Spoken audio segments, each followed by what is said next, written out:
In this video, you'll discover why you're not losing weight. Hi ladies and gentlemen, I'm Dr. Zarowski and welcome back to the channel. If you're new to the channel, it's a pleasure to have you here. Be sure to subscribe, hit that bell notification, join our notification community so I can help you excel your health and your life. In this video, we're talking about why you aren't losing weight. There's a lot of people out there who have a lot of stubborn belly fat they're trying to get off, but they just can't seem to get it off. Now, they're eating the proper diet, they're exercising, but yet still things just aren't happening. And the worst thing that happens is that people give up at this point. So what we want to do is talk about some of the unknown reasons as to why you can't lose weight. And let's go ahead and kick it off with hormone. Now, we're specifically talking about hormone imbalances, and there's a couple key hormones that we need to pay attention to.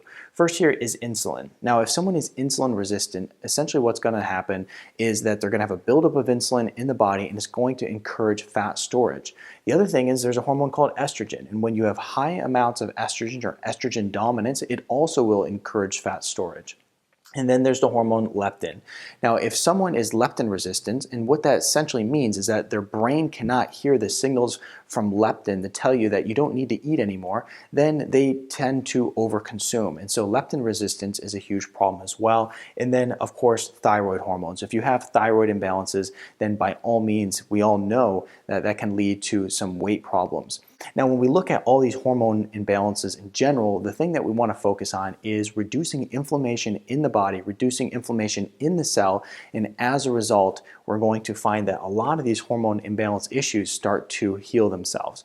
And so what we want to do is eat a non-inflammatory diet in order to start balancing hormones and even cleanse the body at a cellular level. And I'll put a link to a video I did on cellular detox in the description below. Next here is calories. So, I'm not a fan of counting calories, but when we look at calories in general, there's a couple things we need to pay attention to. First of all, if we're eating a healthy diet, but we're eating too much healthy stuff, then we're gonna have to worry about calories. And at a certain point, calories in versus calories out is something that we need to pay attention to, simply because if you're over consuming and you're not expending that energy on a regular basis, then essentially your body's going to turn that food into fat. And so when we look at calories, we have to make sure that we're not over consuming. And the other thing that we have to make sure is that we're not under consuming, because if you are doing a calorie restrictive diet, essentially what can happen is you can actually slow your metabolism and crash it. So it's never a good thing to over consume or under consume calories. And so it's always good to make sure that that's all on target. Now, next thing that we can look to here is stress. Now, when we talk about stress, we have to talk about cortisol. And essentially, if you have high cortisol in the body, you're going to have slow digestion. You're also going to have slow metabolism.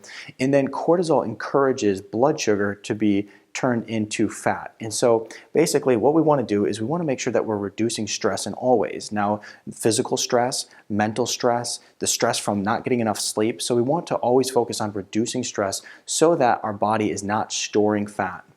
Next here on our list is medication. Now, we all know that person who got on a medication and gained a ton of weight. Now, if you are someone who is on a medication and you are gaining a ton of weight and you can't lose it, then just talk to your doctor about it, because many medications are linked to weight gain, and that could be the reason that you're not able to lose that weight. But talk to your doctor and try to find a solution to that medication issue. Next and last on our list is going to be diet. Okay, it's so important to make sure that you're eating a healthy diet, and you probably hear me harp on this a lot, but when we look at diet, it's one of the strongest tools that you have in your shed when it comes to healing, when it comes to weight loss, and when it comes to overall health in general. Now, when we look at diet too, you once again hear me harp on it a lot. And the thing is it's not so obvious. If it was, then we wouldn't have 32% of the population in the United States that are obese. Now, it's important to make sure that you're eating whole foods. Get rid of the processed foods, take it out of the house, make sure it's not even something that your mind goes to. Get it out of sight and make sure that you're replacing all those processed foods with good whole foods. Next here is we want to make sure that we take the sugar out of our diet, especially when we're looking to heal the cell, when we're looking to stop the hormone imbalance issues. We have to take that sugar out because that sugar feeds inflammation. So take all the sugar out of your diet. And then also make sure that you're not consuming high sugar fruits like the mango, like banana, and look to low glycemic fruits like berries and grapefruit. Next on our list here is make sure that you're eating a low carb diet eating moderate protein because we don't want to eat too much protein, otherwise it converts into sugar. Many people who follow like a paleo diet make this mistake. They start eating a lot of protein and it just breaks down into sugar and they still can't lose weight. And then of course we want to eat high fat. High fat is good for the body in so many ways, but one good thing about fat is it's a very high satiety food.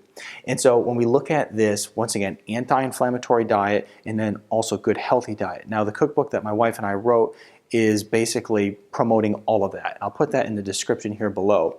Now, be sure to share this with your friends because these are many of the unknown reasons that you are not able to lose weight. Give this video a thumbs up. If you have any questions, put it in the comment section below, and then subscribe to my channel if you haven't done so yet, and check out my other videos on how you can improve your health. I'll see you in the next video.